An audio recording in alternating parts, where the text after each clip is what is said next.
You know that feeling when the phone rings and you immediately wonder what broke. Maybe it's a tenant who hasn't paid. Maybe it's a water heater.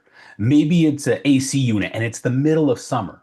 Maybe it's a toilet, a roof leak, a vacancy, a contractor problem, or another bill you just weren't planning on or ready for.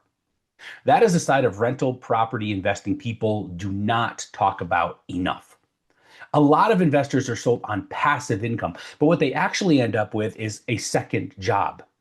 And I know because I have been involved in rentals, flips, brokerage, commercial real estate, multifamily, and other real estate strategies over the last couple of decades. Now, don't get me wrong, rentals can work, but they are not always the clean, passive wealth building machine people make them sound like they are. So that is why I personally started looking at land differently. Vacant land is still real estate. In fact, it is the real estate, but it removes many of the problems that make rentals and flips difficult. No tenants, no toilets, no termites, no late night maintenance calls, no structure falling apart, no property manager calling you for approval on another repair that you just weren't ready for.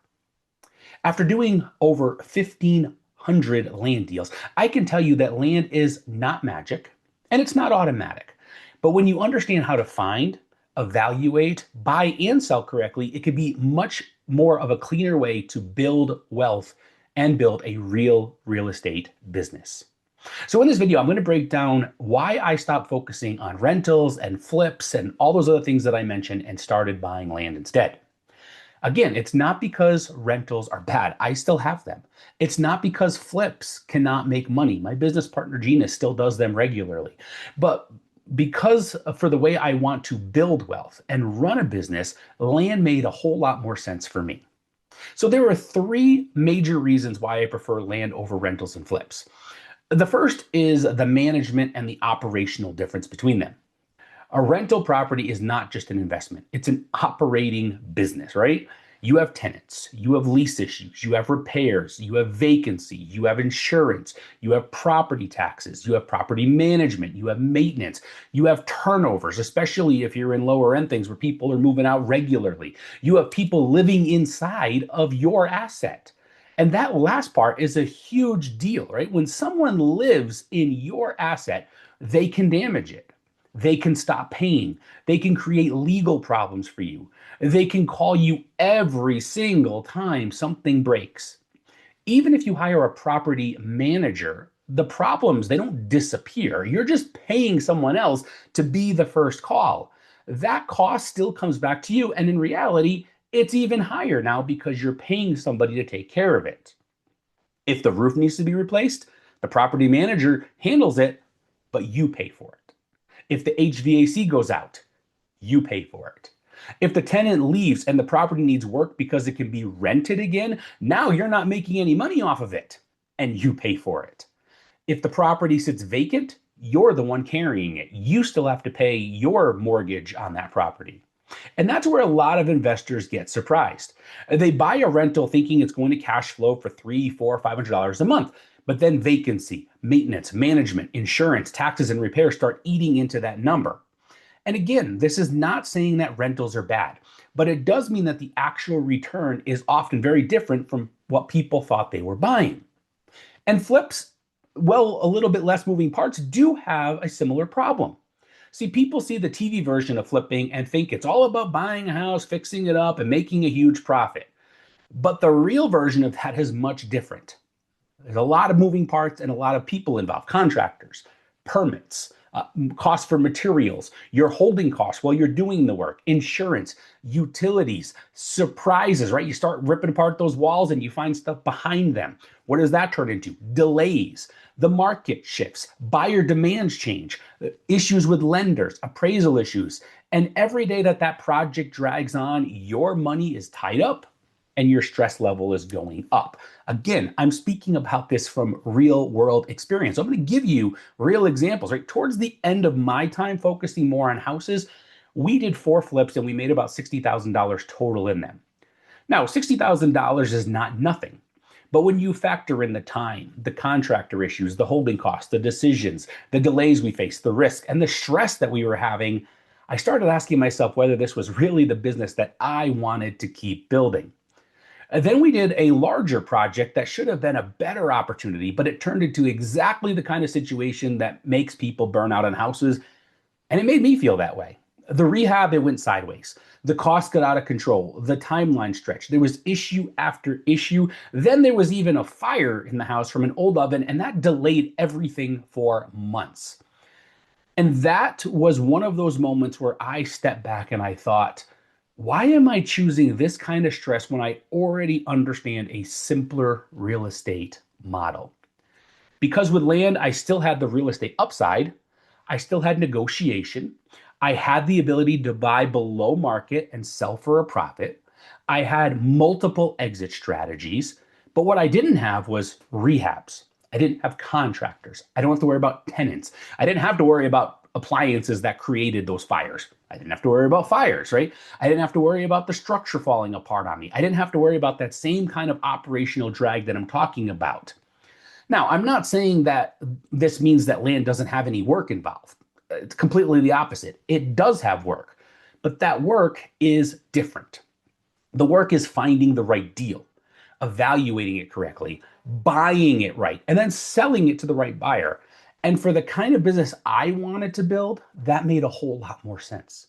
See, when I buy a piece of vacant land, again, there's no tenant, there's no structure, there's no roof, there's no water heater, there's no drywall, there's no plumbing, there's no one calling me because the garage door broke or the AC stopped working or because they plugged the toilet, right?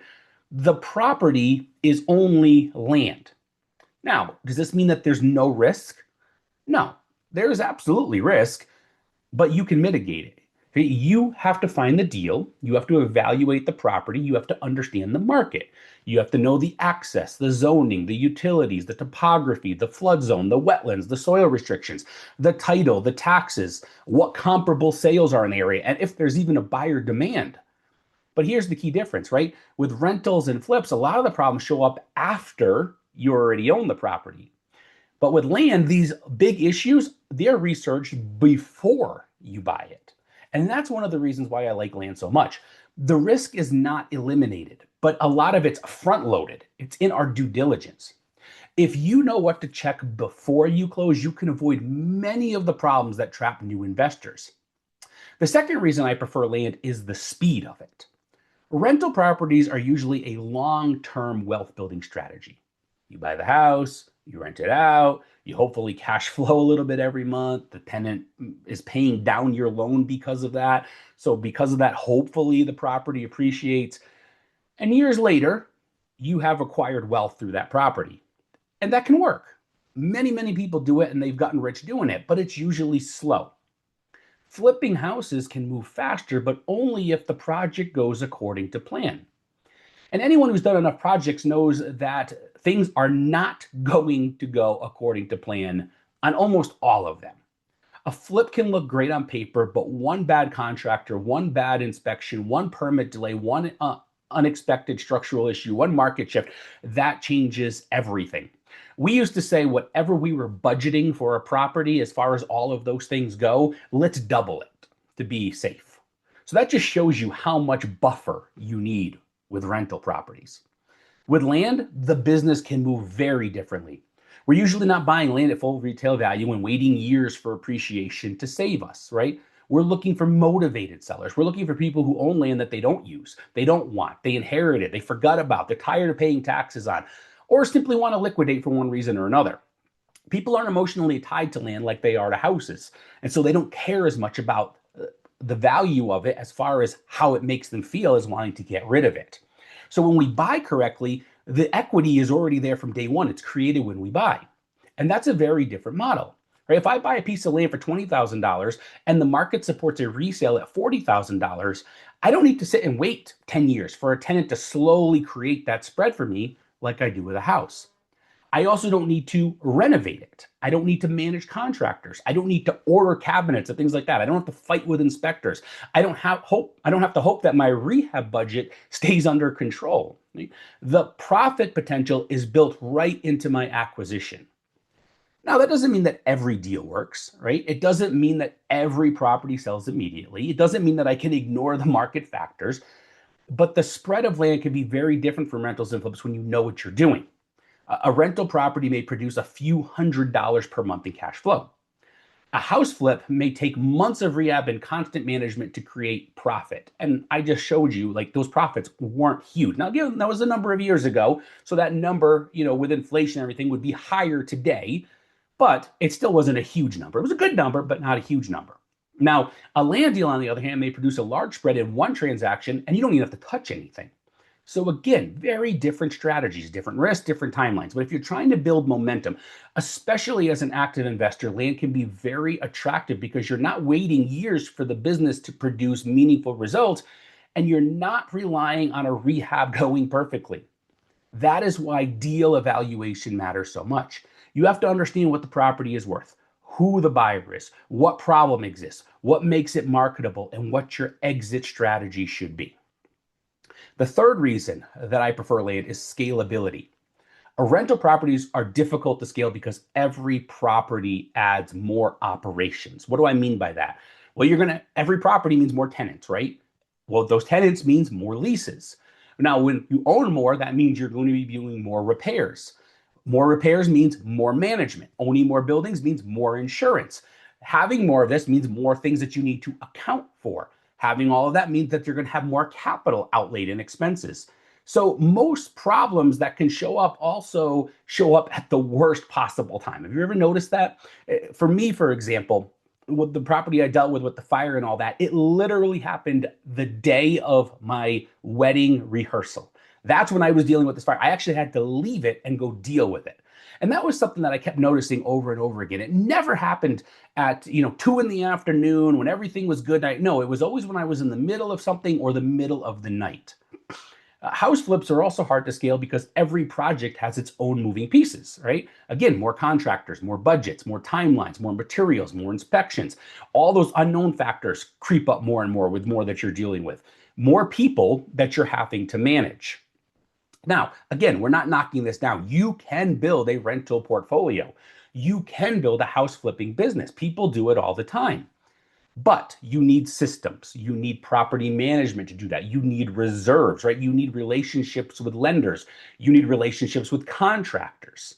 You need property management and you need a lot of capital. And if you're not working in one single area, you need to basically create that entire team over and over and over again based on where you are. With land, the operating structure, it's much lighter. If you know how to generate leads, if you know how to talk to sellers, if you know how to analyze properties, if you know how to make offers, if you know how to close on a property, if you know how to sell it correctly, that process can be repeated. And that's why we've been able to do over 1,500 land deals. It's not because every property is the same. It's not because land is always easy. It is because we can systemize our process. We find the right sellers, we evaluate the property, we make smart offers based on that, we have a follow-up system in place with them, we structure the deal correctly, we're able to close the property, we're able to market it with the information that buyers care about, and we just continue to repeat that process. So that is a much cleaner model than managing a growing number of physical structures, all those tenant relationships, all those rehab projects, and all those contractor issues that we spoke about. And again, I'm speaking from experience because it's something I did all the time. But this is where a lot of people misunderstand land investing, right? They think about it just along the lines of buying cheap dirt, not a business. They don't look at it as a business mindset. And that's actually true with house flipping and all that as well, because they usually do it like one-offs. They're slowly doing it, but most people don't ever turn it into a business. But the business aspect of it is understanding the value, the demand, the use, the access, the risk, and our exit strategies. The opportunity is created because many sellers, they don't know what they own. Many buyers do not know how to evaluate it, and many investors don't know how to understand how that they can connect those two people properly. So that's where skill comes in, which you build over time. And skill is what creates the advantage. Now, again, I want to be very clear. Land is not risk-free. If you buy a property with no access and no realistic way to get access, you may have a problem. Now, people buy landlocked properties, but it's not going to be what you thought it was up front as far as value and all that, and it's going to take a while. unless you sell it very much at a discount. So you're creating a problem at that point. If you ignore wetlands or flood zones, you may have a problem. If you misunderstand zoning, you may have a problem. If you overpay because you don't know how to comp correctly, you're going to have a problem. If you don't understand your buyer demand, you're going to have a problem, right? Because it's going to sit for a while to sell it. So I'm not saying go buy land blindly. Absolutely not. Completely the opposite. That's actually one of the biggest mistakes that people make. They hear that land is simple. They assume due diligence doesn't matter. A lot of people teach kind of just ignore that and let it fall on the buyer. Let me tell you, it matters a lot. But the beauty of land is that many of the important questions are answered before you buy, right? This is stuff you're looking at before you outlay any money. Is there legal access? Is there physical access? What's the zoning? What can the property be used for? Are there utilities nearby? Is it buildable? Is it in a flood zone? Are there wetlands? What's the topography look like? Are there any restrictions on it? Does the seller own any back taxes? Does it have a clean title? What are comparable properties around it actually selling for? Who's my likely buyer? What would make this property attractive to that person? Why would it be difficult to sell this property? Those are all answerable questions. And again, these are things that we find out up front, not after the fact. And once you learn how to answer them, you're going to find out that you make much better decisions. And that is another major reason why I prefer land, right? The work is analytical, it's strategic, it's done with your mind, right? It's not a constant stream of operational, physical problems like you had with a house. Now, let's take a moment to talk about cash flow because rental investors always bring this up to me. They say, well, the big thing is rentals produce monthly income. That's what I need. I need cash flow. Land does not do that. Well, if you only think about land as buy low, sell high, that may seem true. But land can create cash flow. It just works differently. One of the most common ways that we create cash flow through our properties is seller financing them. You buy the property at discount, like I mentioned. You sell it to a buyer with a down payment and monthly payments. So in this case, you become the bank. The buyer pays you over time. Now, again, you are now getting monthly cash flow like you do with a rental property, but you don't have tenants, you don't have repairs, you don't have a structure to maintain. No one's living inside that asset like we talked about before. Now, this doesn't mean that it's just carefree.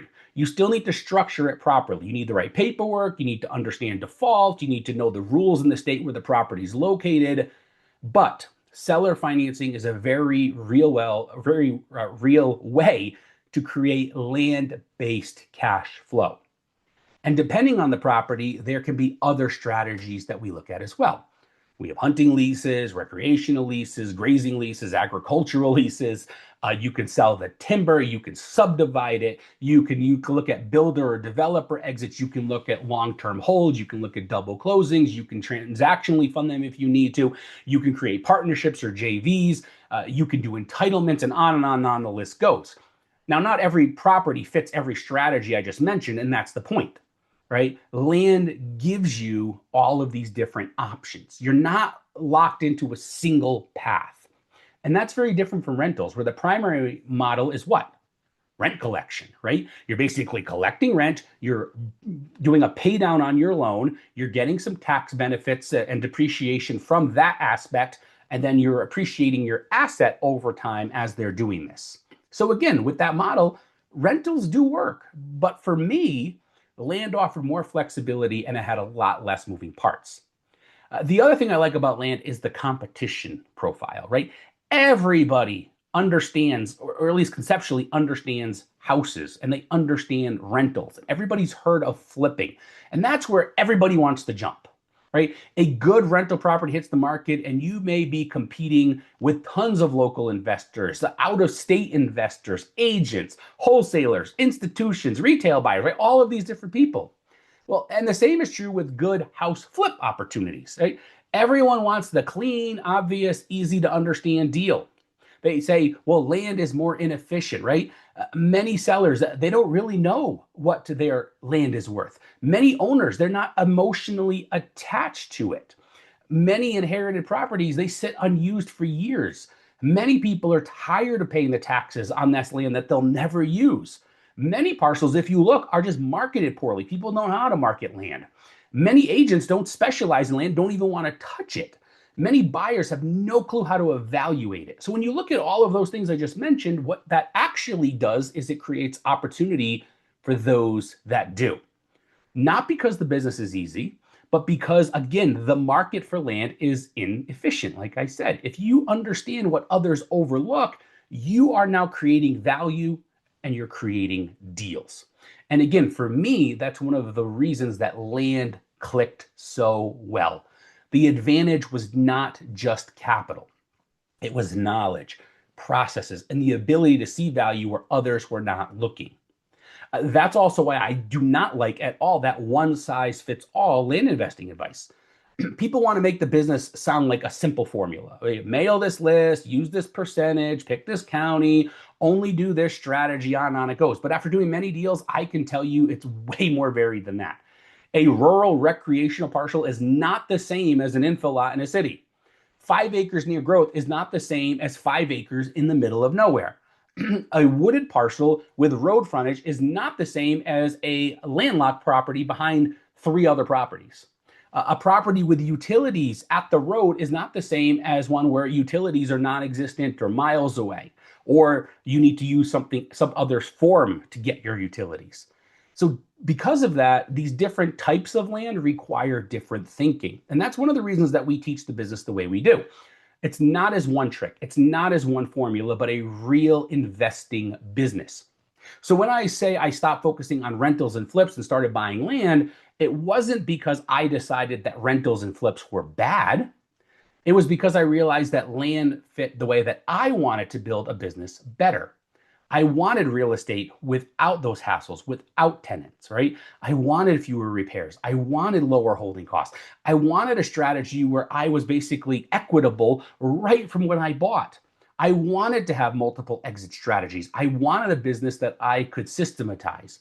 I wanted something where knowledge and execution mattered more than just who had the biggest bank account. Land gave me all of that.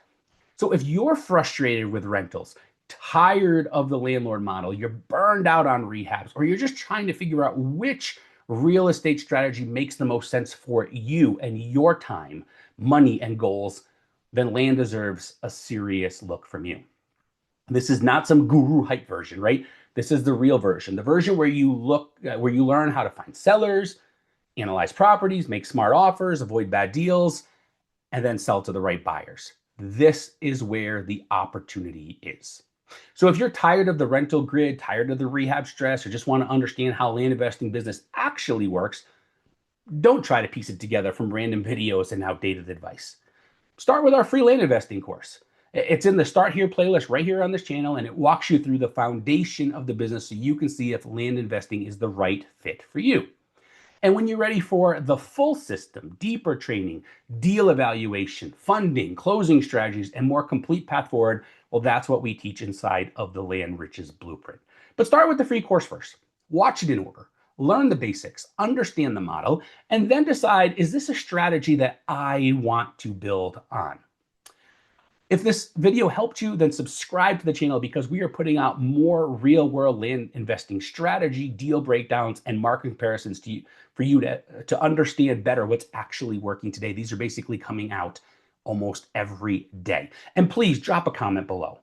Just let us know if you found this educational, if you found it helpful, and also where you're currently at. Are you currently in rentals? Are you flipping houses? Are you looking at land? Are you still deciding which real estate strategy makes the most sense for you? I'll comment on every comment that I get, I'll comment back, and I do appreciate the feedback. So again, I read all the comments, I comment on them, and I'll make sure to see you in the next video. Have a great one, everyone.